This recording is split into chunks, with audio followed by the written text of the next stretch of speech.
بسا اوقات بہت سی محنتوں کا نتیجہ انسان دیکھتا ہے کہ ضائع چلا گیا. میں نے 10 سال محنت کی، حاصل کوئی نہیں نکلا. یہ ثمرات کیا ہیں؟ محنتوں کے ثمرات کا ضیاع.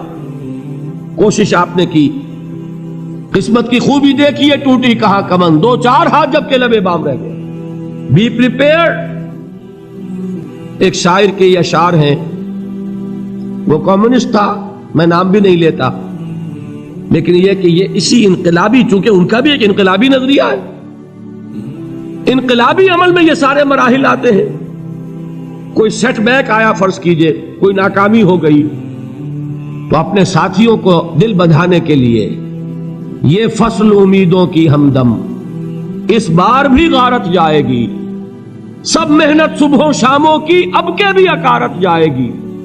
میرے نبی کے ثمرات کا جو لفظ یہاں آیا ہے، وَنَقْصٍ مِّنَ الْأَمْوَالِ وَالْأَنفُسِ وَالثَّمَرَاتِ، سب محنت صبحوں شاموں کی اب کے بھی اکارت جائے گی.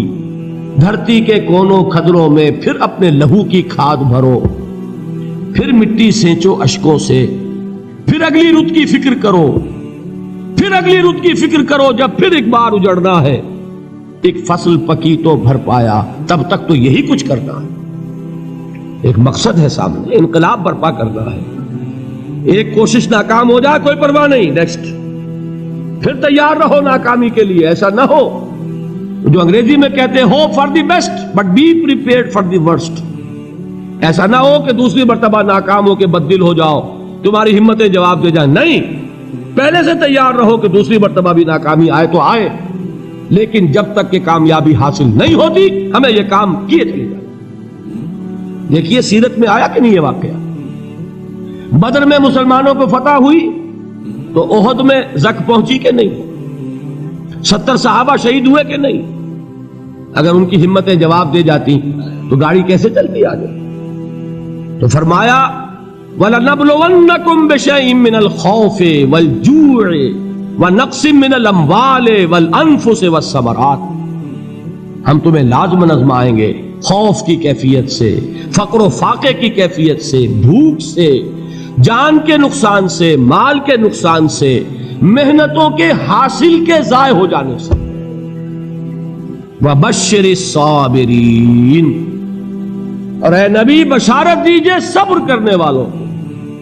الَّذِينَ إِذَا أَصَابَتْهُمْ مُصِيبَةٌ، وہ کہ جب ان پر کوئی تکلیف آئے، کوئی مصیبت آئے، کوئی آزمائش آئے، قالوا انا للہ وانا الیہ راجعون، وہ یہ کہیں کہ ہم اللہ ہی کے ہیں، اللہ ہی کی طرف لوٹ جانا ہے. یہ وہی انداز ہے جو میں نے فارسی کا شعر سنایا تھا آپ کو کہ سرے تسلیم خم ہے جو مزاج یار میں آئے. وہ ہمارا مولا ہے، ہمارا آقا ہے. اگر اسے یہی منظور ہے تو ہمیں بھی یہی منظور ہے. میں نے تسلیم و رضا کی بات کی تھی نا، آپ کو کچھ شعر سنائے تھے. ایک شعر اور سنیے، اور یہ کس کا ہے؟ محمد علی جوہر کا. ایک مرتبہ جیل گئے، ان کی ایک بیٹی جوان بیمار ہوئی، فوت ہو گئی. باہر چھوڑا انگریز نے، جاؤ بھائی دفن کر دو بیٹی کو. دوسری مرتبہ جیل گئے، دوسری جوان بیٹی اسی مرض میں مبتلا ہوئی. اب یہ جیل میں ہے، خبر پہنچی کہ دوسری بیٹی کے اوپر بھی اسی مرض کا حملہ ہوا ہے. ایک نظم لکھی ہے جس کا آخری شعر یہ ہے، تیری صحت ہمیں منظور ہے لیکن اس کو نہیں منظور تو پھر ہم کو بھی منظور نہیں. یہ ہے، جب تک یہ کیفیت نہ ہو اس میدان میں آدمی ثابت قدم نہیں رہ سکتا کہ میرے رب کو اگر یہ منظور ہے تو یہی مجھے منظور ہے، اور تیری صحت ہمیں چاہیے تو ضرور، لیکن ہمارے رب کو منظور نہیں تو ہمیں بھی منظور. راضی برضائے رب. وَبَشِّرِ الصَّابِرِينَ الَّذِينَ إِذَا أَصَابَتْهُمْ مُصِيبَةٌ قَالُوا إِنَّا لِلَّهِ وَإِنَّا إِلَيْهِ رَاجِعُونَ.